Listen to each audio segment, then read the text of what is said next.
Every county in Great Britain has famous stories. In the east of Lancashire, there's a very, very famous story which has gone down in history as the Pendle Witch trials of 1612.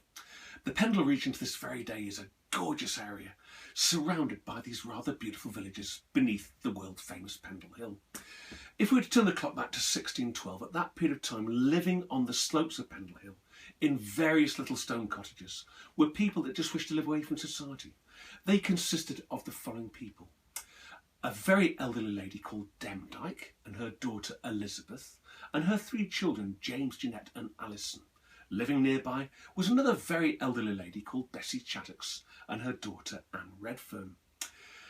Our story starts way back in 1612 when young Alison Device, granddaughter of old Mother Demdike, had the misfortune of meeting a Halifax peddler called John Law. He was basically a walking salesman. Alison begged of him. "Oh, please, sir, just a few pins, sir. Be on your way," shouted John Law. All of a sudden, according to him, this huge black dog came from nowhere, sat next to Alison and actually talked. And the dog said, "Alison, shall I lame him for you?" Lame him," she screamed. All of a sudden, Law felt this searing pain down his left arm and left leg and fell to the floor in agony. He lay there for 5 long hours. The kind people of Cone could see him. They got a stretcher team together, carried him down to the old Greyhound Inn, where Law shouted, "I've been cursed! There's a witch on the hill, a young lass called Device." He had no idea, but he opened a huge can of worms, and as a result, the local magistrate was brought in, a gentleman called Roger Nowell, who lived at Reed near Burnley. He was in charge of the whole area. He was also on a mission to curry favour with the king. He gave out orders that these people should be arrested immediately. Demdike, Chattox, Redfern and Alison Device were all sent to Lancaster City Castle.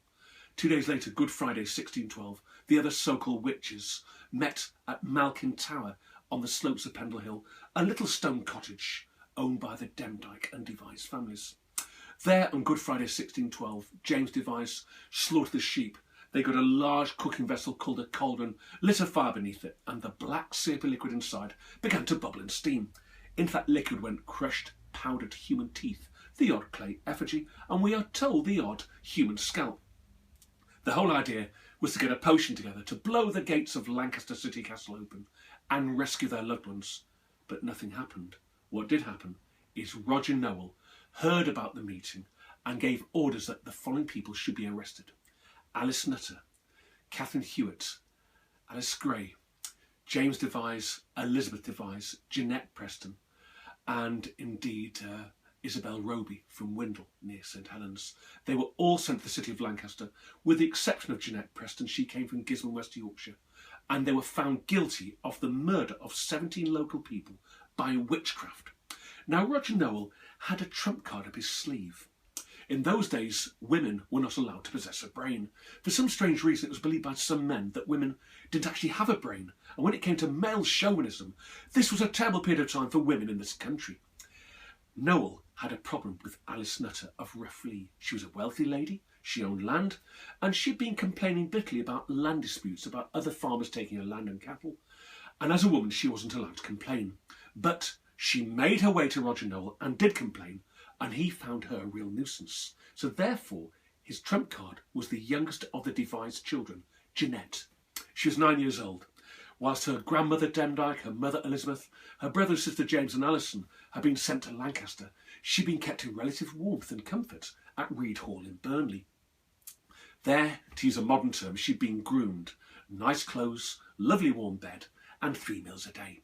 She was brought into Lancaster City Castle for the trials in August 1612, and she shouted in front of the jury, "Me grandmother's a witch, me mother's a witch, so's me brother, so's me sister." And then Nowell pointed at Alice. "This woman over here, was she at the Good Friday meeting at Malkin Tower?" "She was, sir." And Alice was led into the courts and found guilty of the murder by witchcraft of Henry Mitten of Roughlee. The Pendle Witches were all executed on the 20th of August 1612 in the city of Lancaster in front of huge crowds, and then their bodies burnt. It was a very, very cruel and very, very sad ending to these people that just lived on the side of Pendle Hill. What we do find amazing is when the snows come to Pendle Hill, the last piece of snow to melt, is always in the perfect shape of a white witch. And certainly, if you to visit Pendle Hill on Halloween, Pendle Hill looks more like Wembley Stadium, because thousands and thousands and thousands of people from all over the world and over the country will make their way to Pendle Hill in the hope they will find a Pendle Witch.